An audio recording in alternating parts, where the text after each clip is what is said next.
I nderuar ra të dashur vëllezër dhe motra më Krishtin.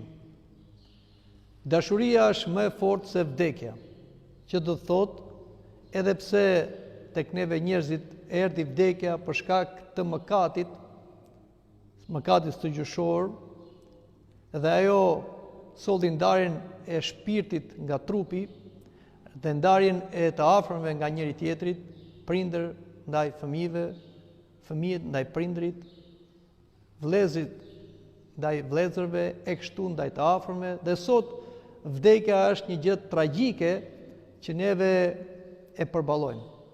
Por, si thash, dashuria e ka përcen vdekjen.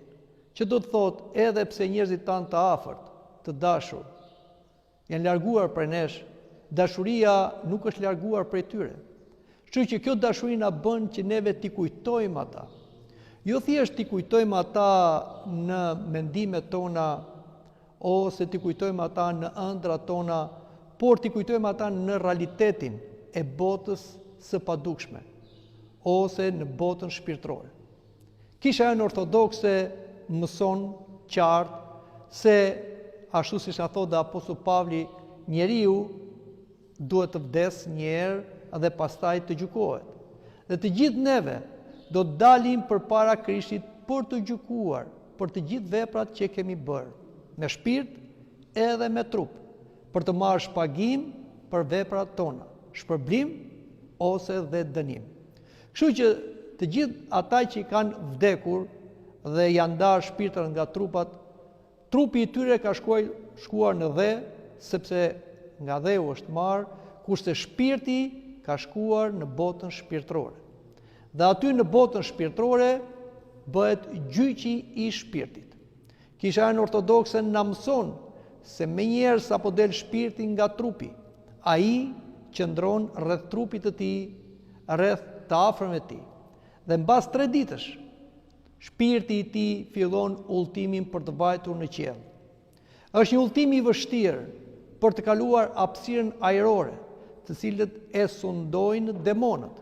Dhe sipas traditës së kishës ortodokse, etërve të shenjtë, sipas vizioneve të ndryshme, sipas asaj që thot Apostulli Pavli që ne luftojmë kundër frymërave të errësirës në vendet qiellore ose ajrore, ka disa dogana që janë dogana demoniake. Janë rreth 23 dogana, të cilët janë me rreshta demonak dhe kontrollojnë shpirtin për mëkatet që ai ka bërë kur ishte në tokë.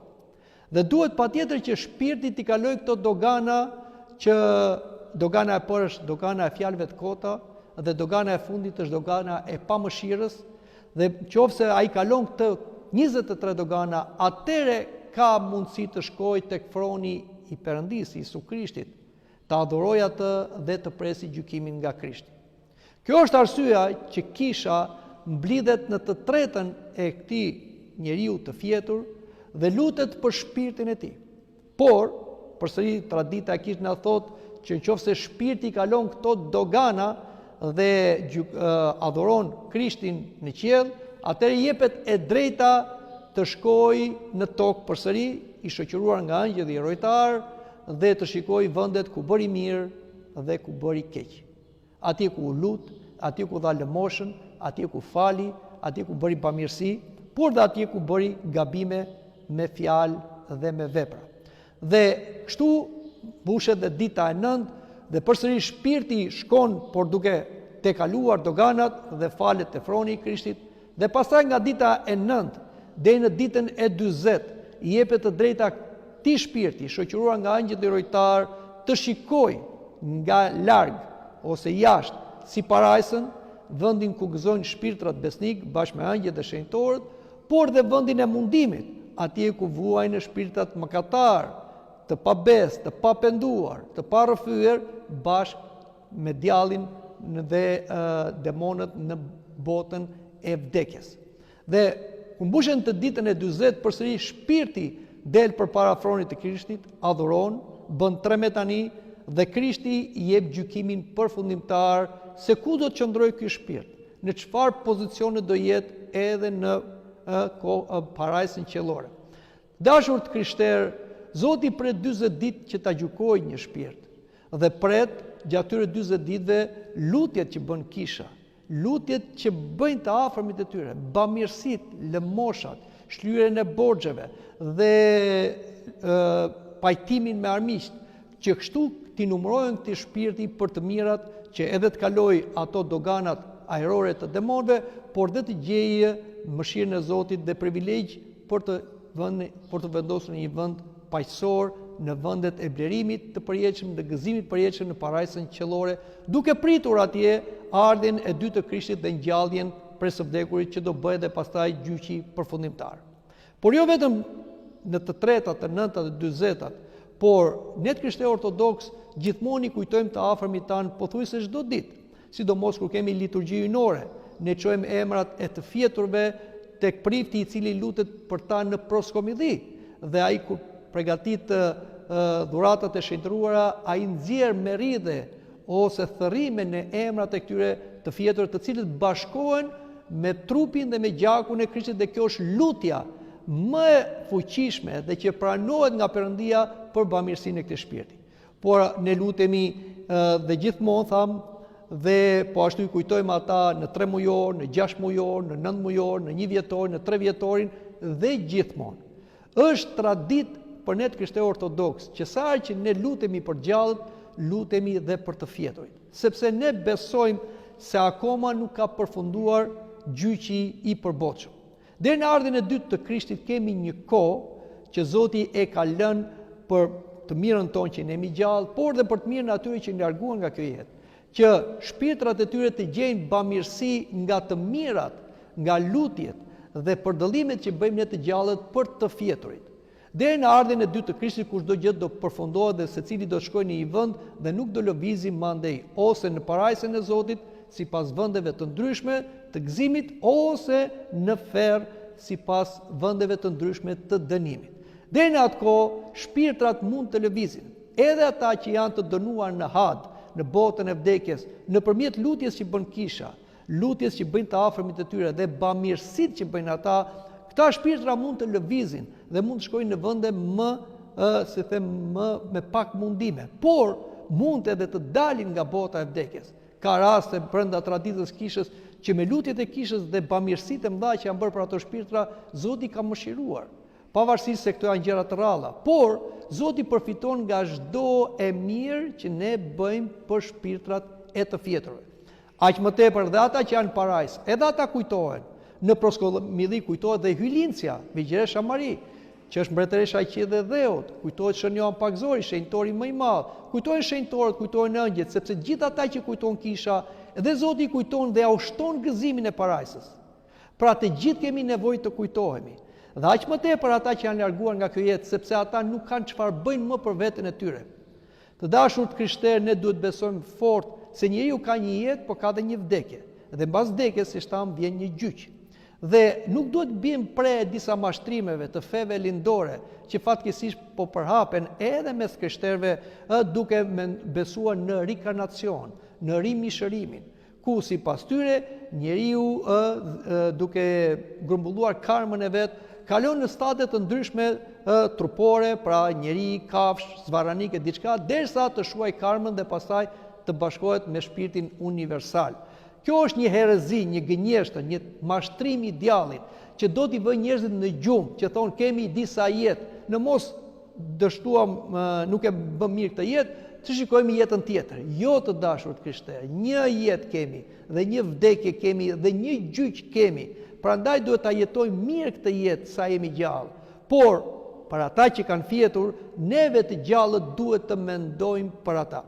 Dhe jo thjesht, siç fatkeqësisht shikohet sot, që ndërtohen varre me miliona lek për treguar dashurinë ndaj atyre njerëzve tanë të afërt. Dashuria dakord tregohet me vepra, po jo me vepra të kota, me beton e me mermer që nuk hyn në punë askujt, por dashuria jonë tregohet me vepra bamirësie. Nuk e ndihmon shpirtin e një të fjeturit i bësh një varr si një pallat. Përkundrazi, shpirtin e një të fjeturit e ndihmon, siç thash, duke bërë përdallim, duke ndihmuar të varfrit në emrin e Tij, ose duke çliruar borxhet në emrin e Tij, ose duke falur armiqtë e Tij dhe duke mos marr hak, se dhe kjo është një keqje shumë e madhe, që disa mendojnë se shpirtat e fjeturve nuk kanë qetësi në qoftë se nuk ju jepet e drejta përfundimtare, dhe kështu rendin të gjallë në përgjyqje që të kërkojnë të drejtën e të vdekurve, ose të marrin hak ndaj atyre, duke menduar se ata do qetësohen kur vendoset e vërteta. Jo, të dashur krishterë. Zoti thot, falni që të faleni, bekojeni armiqtë e tyre. Pra, ajo çfarë ndihmon një shpirt nuk është hakmarrja. Ajo që ndihmon një shpirt është falja, sepse nëse ne falim armiqtë e tyre dhe Zoti do t'i falë ata në atë botë. Po nëse ne do hakmerremi, edhe Zoti do jetë shumë i ashpër me ata. Dhe ky është dëmi më i madh që mund t'i bëjmë një shpirti, hakmarrja. Dhe kjo është një gënjeshtër shumë e madhe midis të gjallëve që duhet marr hak për të fjeturin që ai të qetësohet. Prandaj ata njerëz të cilët kanë plagë në shpirtin e tyre, ju është bërë të padrejtësi ndaj njerëzve të tyre të afër. Pra kam vdekur nga një aksident ose kam vdekur nga një, si them, nga një vrasje, nga një krim dhe kërkojnë hakmarrje, bëjnë gabim. Duhet ta falin armikun në emrin e shpirtit të atij personi. Duhet të tregoj një histori për ta ilustruar këtë, një histori të vërtetë.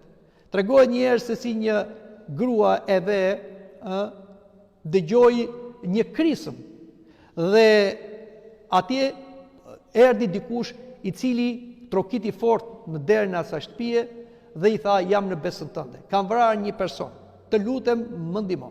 Siç ishte edhe zakoni në atë kohë, njerëzit jepnin besën edhe ndaj njerëzve që kishin nevojë dhe kërkonin besën, dhe ajo e strehoi atë vrasës, e strehoi në bodrumet e shtëpisë. Por pas pak ajo shikoi që nga shtëpia e saj, drejt shtëpisë saj po vinin disa njerëz që mbanin një të vdekur dhe e kuptoi se vrasësi ishte ai që kishte fshehur.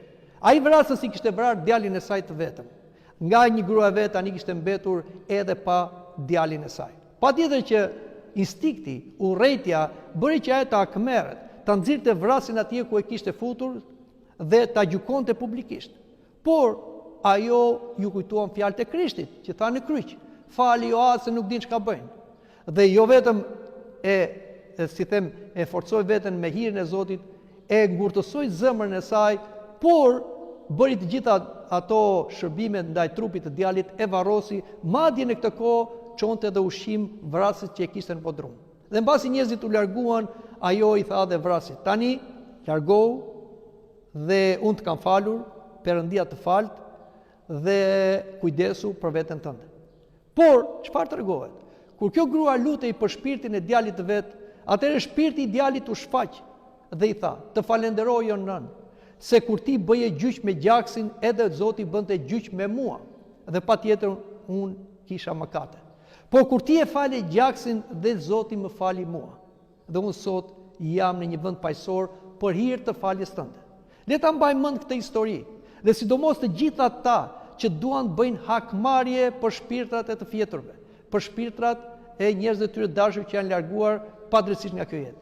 Le t'i falin armiqtë e tyre, le t'ia lënë në dorë Zotit gjykimin e drejtë dhe hakmarrjen, se kështu i ndihmojnë ato shpirtra. Dhe e theksoj, mos bëni varre të mëdha, mos harxhoni miliona se shkojnë kot, por bëni varre të thjeshta, me shpresën e ngjalljes, sepse një ditë ata trupa që janë varrosur atje do të ngrihen e do paraqiten përpara Zotit. Por me ato miliona që hidhin në beton e në mermer, shkonin ndihmoni të varfrit, duke ndihmuar kështu shpirtët. Dhe fundi që mu them është të mos kujtojmë të këqijat e shpirtrave të fjeturve. Zakonisht ne të gjallët kërkojmë të bëjmë atë që i takon Perëndis, gjyqin.